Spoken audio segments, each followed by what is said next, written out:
Hello friends, welcome to the channel the truth of Sanatan. कैसे आप लोग होपफुली अच्छे ही होंगे। आज हम बात करने वाले हैं वाइब्रेशन, टाइम डायलेशन और मल्टीवर्स के बारे में। तो चलिए स्टार्ट करते हैं। सनातन ग्रंथों में कई ऐसे दार्शनिक विचार हैं जिनकी झलक आधुनिक विज्ञान में भी दिखाई देती है, जैसे कि वाइब्रेशंस। विज्ञान कहता है ब्रह्मांड वाइब्रेशन से भरा हुआ है और सनातन कहता है पूरा ब्रह्मांड ओम से उत्पन्न हुआ है। दोनों में वाइब्रेशंस आती है। मॉडर्न फिजिक्स के अनुसार मैटर के छोटे स्तर पर सब कुछ वाइब्रेशन और एनर्जी की तरह बिहेव करता है। स्ट्रिंग थ्योरी जैसी हाइपोथेसिस भी फंडामेंटल वाइब्रेशन की बात करती है, लेकिन जो इसमें सबसे इंपॉर्टेंट चीज है वो ये है कि स्ट्रिंग थ्योरी अभी फुल्ली प्रूवन नहीं है। सनातन के अंदर उपनिषदों में ओम को आदिनाथ यानी कि प्राइमोरिडियल साउंड कहा गया है। मंडू के उपनिषद में ओम को संपूर्ण ब्रह्मांड का प्रतीक बताया गया है। और अगर सही बोलो तो साइंस और सनातन दोनों वाइब्रेशन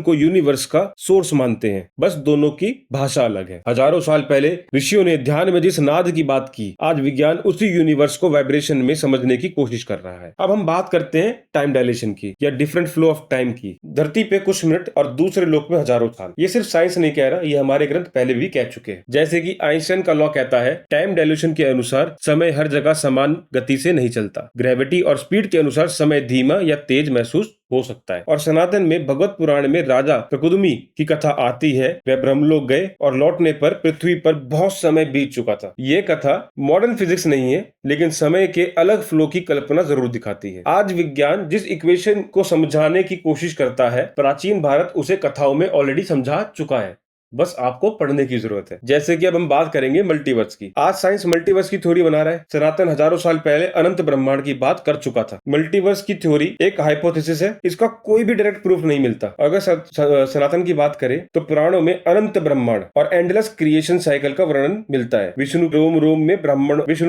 में ब्रह्म जैसी सिंबॉलिक बातें कई ग्रंथों में आ चुकी है। कृष्ण के पास मिलने के लिए बहुत सारे ब्रह्मा आए थे जिन्होंने अलग अलग पृथ्वी निर्माण की है। सनातन और मॉडर्न कॉस्मोलॉजी दोनों एक विशाल और रहस्यमय यूनिवर्स की कल्पना करते हैं, लेकिन उनका उद्देश्य और तरीका बहुत अलग है। विज्ञान टेलीस्कोप से खोज करता है और ऋषि ध्यान से खोज करते हैं। बस यही एक डिफरेंस है दोनों में, और वो बहुत पहले हो चुका है और ये अभी चल रहा है। जिन कॉन्सेप्ट पर मॉडर्न साइंस आज रिसर्च कर रहा है, उनकी झलक प्राचीन भारतीय दर्शन में पहले ही मिलती है। इसी के साथ मैं इस वीडियो को देता हूँ पूर्ण विराम, और अब आपसे सिर्फ एक रिक्वेस्ट करता हूँ कि चैनल को लाइक, सब्सक्राइब और शेयर करना मत भूलिएगा, क्योंकि ये बहुत जरूरी होता है। Thank you very much for watching till end.